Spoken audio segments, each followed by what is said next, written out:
Hey, this is Jimmy. Who's this? Jimmy, it's President Joe Biden calling you on the telephone. Glad I got you on the horn. Same here, Mr. President. What's on your mind today?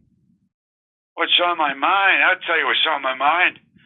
A particular number. What would that number be? I'll tell you what number, Sesame Street. 45.5%. That's your approval rating, I assume? According to a USA Today poll, yes. I feel like I'm walking on the moon. You know, that's still less than half the population, Mr. President. Yeah, but at least it's in the range, the normal range of a president who just isn't doing that well. Before it was so low it made me look like a total jagoff. I mean, I acted like it didn't bother me, but of course it did, man. I see. And this uptake makes sense, Jimmy. We've had a string of successes lately. Brittany Griner has been freed from a Russian prison, shooting hoops back home in Texas. Our national nightmare is over. Jesus. Hopefully this will make the WNBA so popular that they won't have to play exhibition games in Russia anymore. Okay. Plus, inflation's being curbed. Gas prices are falling to normal levels again. This loosening of the squeeze is coming at a crucial time. And Jimmy, I just had the honor of signing the Respect for Marriage Act. It's such a beautiful ceremony in the Rose Garden. Cyndi Lauper got up there and just sang her little heart out. That sounds nice. She wasn't invited, wasn't scheduled to perform, but that didn't stop that plucky broad from grabbing the mic and going to town. I think she's still in custody. I should probably check on that. And Jimmy, it was so progressive.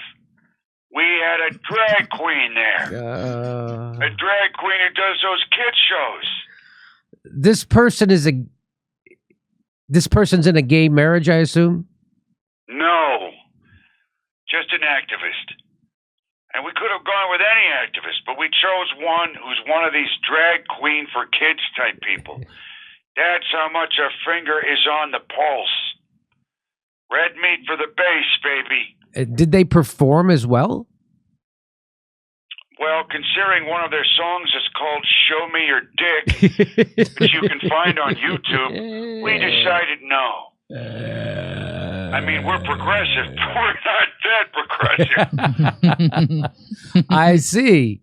And that was my call. Not everyone agreed. Kamala Harris got so drunk and high on whatever she does, she started yelling, "Show me your dick," at the cocktail portion. So we had to get her out of there like we do sometimes. But, whatever. Onward and upward. What's next on the Biden success docket? Africa. Yeah, I see. You're going to go to Africa. No, man. Jimmy, I'm pleased to be able to say we're hosting the second U.S.-Africa Leaders Summit. The second annual? No. Second one since 2014. Okay.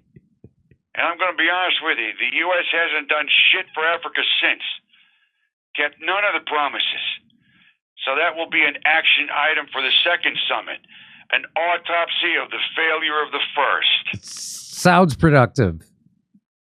Not only that, Jack, we have some tangible shit to offer the Africans this time.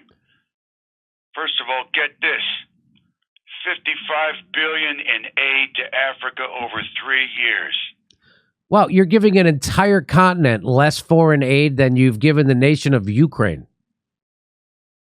Well, yeah, but I don't think there's much armed conflict in Africa these days. But not only that, we are appointing a special representative for U.S.-Africa Leaders Summit implementation. That's right, you heard me. And if you act now, you will also get a free U.S. promise to get the African Union a permanent seat in the G20. Offer void after 30 days. Wow. That should really reset U.S.-Africa relations. It fucking better. Because Russia and China are beating our ass over there. China's building them an entire infrastructure, and Russia's selling them cheap weaponry. We have to reestablish ourselves as Africa's friend, but not make it seem like we are using them as international pawns. It's a delicate line, but I think we can walk it. At the summit, maybe you can have that drag queen sing "Show Me Your Dick." Well, I'm not sure the gentleman from Uganda would care for that very much. You kind of got to read the room with these things, if you know what I mean. I hear you, Mr. President. Well, good luck. Thanks, Jimmy. I got to go. We have to sit down and figure out an awkward moment for this summit. Like I learned to say a phrase in an African language that none of the attendees even speak. Or have a children's choir sing Africa by Toto wearing, little hats. Ooh, I like that one. That'd be Cringe City. All right, bye now. Hey, we're doing live stand-up comedy in Los Angeles, December 9th, 16th, 23rd, and 30th. And we're going to be in Tempe, Milwaukee, Minneapolis, Nashville. Go to jimmydore.com for a link for all those tickets. See you there.